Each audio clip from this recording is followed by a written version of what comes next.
تھوڑا سا اگر آپ سے پوچھنا چاہوں اف یو آر کمفرٹیبل کہ وٹ کلکڈ فار یو، آپ نے کہا کہ آپ نے کافی عرصہ انگزائٹی فیس کی، وہ سنگل چیز یا وہ چلے نمبر آف تھنگز جو آپ کے لیے کلک کی، وہ کیا؟ جسے میں اپنا بدترین دور سمجھ رہا تھا وہ بہترین دور کا آغاز تھا. اچھا. پہلے ہوا میں اکیلا، کیونکہ میں نے ایک ڈیسیجن لیا، سب نے چھوڑ دیا، ٹھیک ہو گیا. اتنی آئسولیشن تھی کہ، اور پہلے بالکل مجھے اللہ کی رحمت سے میں نا امید ہو گیا تھا، اور مجھے لٹرلی وہ سوسائڈل تھاٹس بھی آنا شروع ہو گئے. تو اسی دوران میں ایک ویڈیو سن رہا، تو اس میں وہ اللہ نے کسی نہ کسی کو بہانہ بنانا ہوتا ہے، وسیلہ بنانا ہوتا ہے. تو وہ قاسم علی شاہ صاحب کی نا میں سن رہا تو ایک ویڈیو، تو اس میں انہوں نے کہا کہ حضرت واصف علی واصف رحمۃ اللہ علیہ.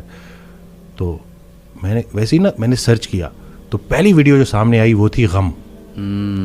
تو اب وہ میں نے کلک کی، کیونکہ اب وہ جیسے میں نے کلک کی تو اس میں الفاظ یہ تھے کہ غم میں غم دینے والے کو یاد رکھنا، یاد رکھنا تیرے رب سے سب سے قریبی رشتہ سجدے کا ہے، اور اس سے بھی قریبی رشتہ آنسوؤں کا ہے. آنکھ میں آنسو ہیں، سر سجدے میں ڈال، نام محمد آہوں میں، دیکھ یہ غم تجھے کیسے سرفراز کرتا ہے. یہ وہ موتی ہیں جو تجھے تیرے مقام سے آشنا کریں گے.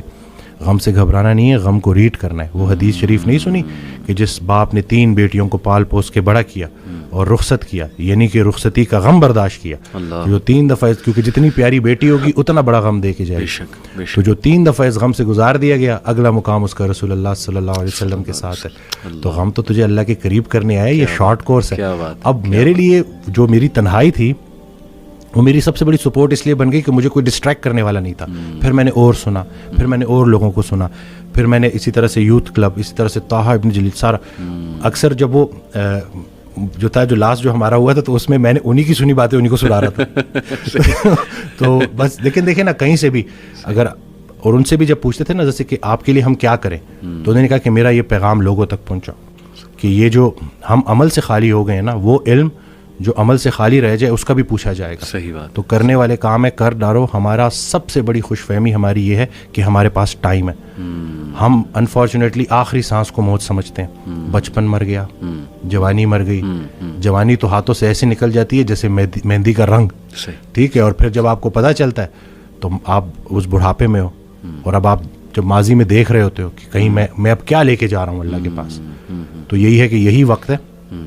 تو جس ٹائم میں بھی گلہ کر رہا تھا، شکوے کر رہا تھا، اور پھر انہوں نے کہا کہ خواہشیں ٹوٹنے کا اور اس غم سے نکلنے کا ایک ہی طریقہ ہے کہ کوئی ایک خواہش ایسی ڈیولپ کر لی جائے جو باقی تمام خواہشات پہ بازی لے جائے، لیکن وہ خواہش ٹھہرنے کی نہ ہو، جانے کی ہو. فکر آخرت تمہیں دنیا کی ہر فکر سے آزاد. صحیح بات. جو بن دیکھے رحمان سے ڈرتا تھا وہ تب نہیں ڈرے گا جب دیکھے گا. صحیح بات. بلکہ لاسٹ جب میں لاہور آیا تھا تو یہ میں نے وہ ٹی وی لگایا تو وہ قرآن کی، تو اس میں نا اس کی آیت، اس کا ترجمہ کہ قرآن پاک میں اللہ تعالیٰ کہتا ہے، ارشاد فرماتے ہیں کہ تم وہ وعدہ یاد رکھو جو تم نے مجھ سے کیا تھا، میں وہ وعدہ یاد رکھوں گا جو میں نے تم سے کیا تھا. تو ہم نے بس وہ وعدہ کیا تھا.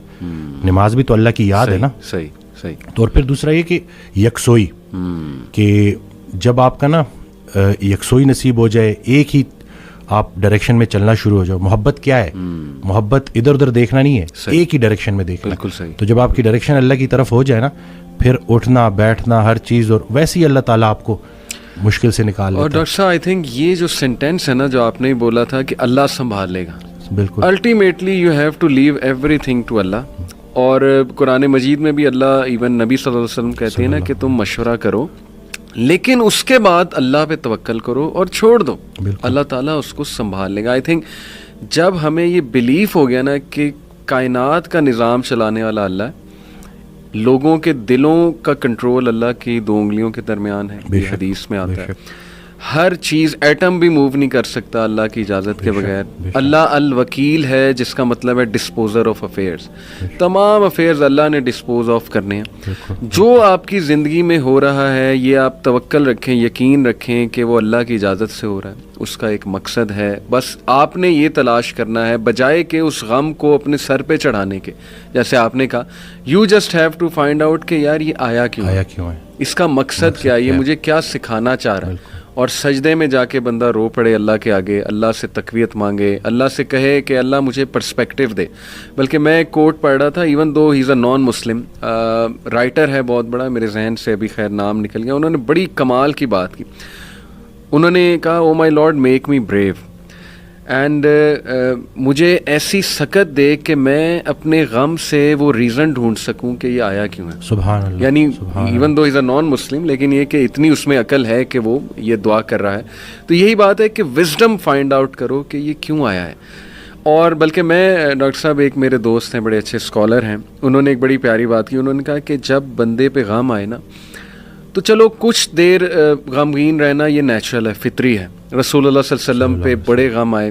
حضرت خدیجہ کی جو ڈیتھ تھی وہ اس سے بڑا غم نہیں تھا. The most smiling face did not smile for months. تو اٹس نیچرل, اوکے. لیکن وہ رک نہیں گئے.